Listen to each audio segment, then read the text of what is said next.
guys, I'm going to show you how to thicken your sauce or your gravy both ways with cornstarch or flour. So a quick demo here. I have some just chicken stock that I'm using. It's just for the demo, but let's imagine this is your trimmings, right? Or your sort of gravy things that are liquids, deliciousness, okay?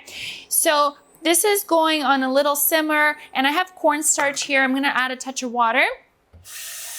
So let's do cornstarch first.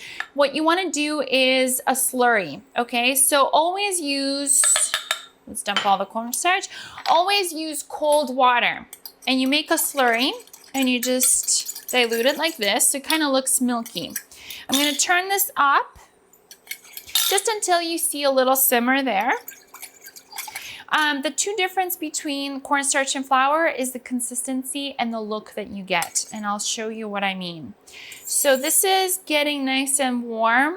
I'm gonna add a little bit of my slurry, and now I'm just gonna let it bring to a simmer and see if I want more. Okay, this is why corn starch is quite forgiving. You can keep adding as you need to find the consistency that you like. Thicker, looser, right? Totally up to you.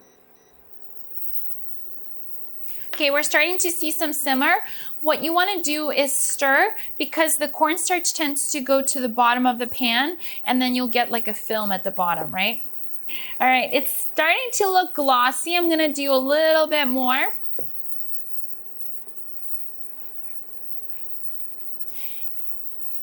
And it really doesn't matter. If you make this consistency too thick, then you will actually just use less of it, okay? So not a big deal. So I think this is good. I am happy with that. This comes off. See, we're gonna set it aside. I'm gonna show you the flour version, okay?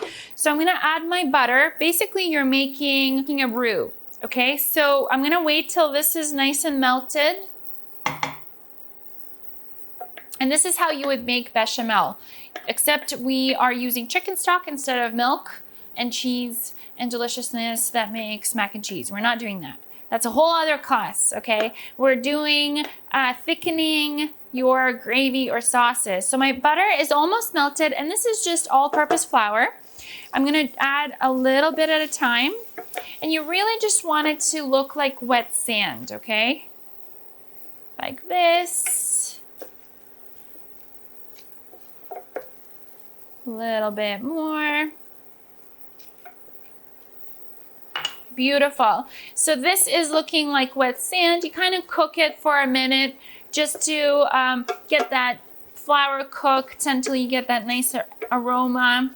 And then whenever you make roux like this, you add cold liquid to hot roux, or the other way around. So cold roux, hot liquid. Okay, so we're adding our stock. And you do a little bit at a time. Do you see how fast that thickens? Let's do a little bit more. Like that, and a little bit more. And this is obviously your drippings from your pan, right? You're making a mess. I'm gonna get a whisk. Beautiful. We wanna make sure there's no lumps. That's why you add just a little at a time until you get this really nice thick consistency. So I've made quite a big roux, and therefore I need more stock or my drippings or my sauce, whatever, right? Now we kind of add and we thicken by simmering. Then we stop, and then we simmer again, just to see how thick this gets.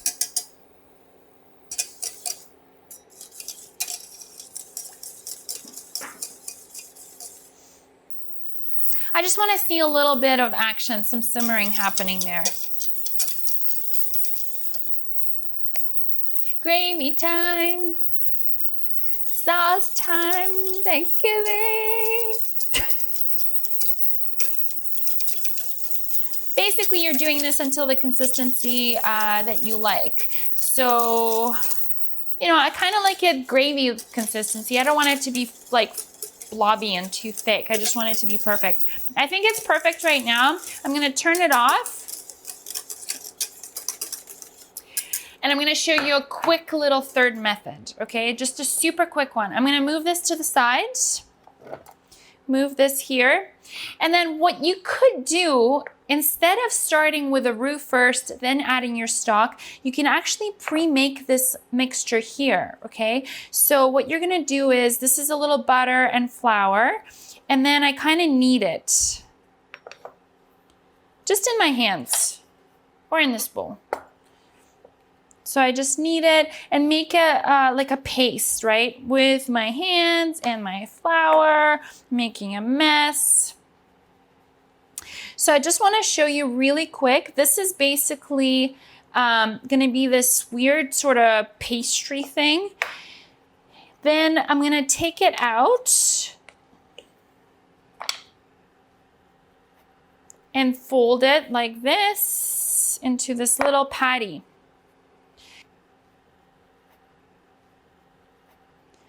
Sorry, this is just another method that you can wrap in plastic, keep it in the fridge like this, and then add it to your finished sauce, as opposed to going the other way around where you make the roux, then you add the stock, right? So imagine you had the ready drippings, you just add a little bit and you whisk and you dilute it, okay? So this is a third thickening agent. Now, I'm gonna clear this. I wanna show you the difference between the cornstarch and the cooked flour one. Okay, so here we have cornstarch gravy. Do you see that? It's kind of got a shimmer. It's like shiny and not, it's like glossy. Glossy is the key word.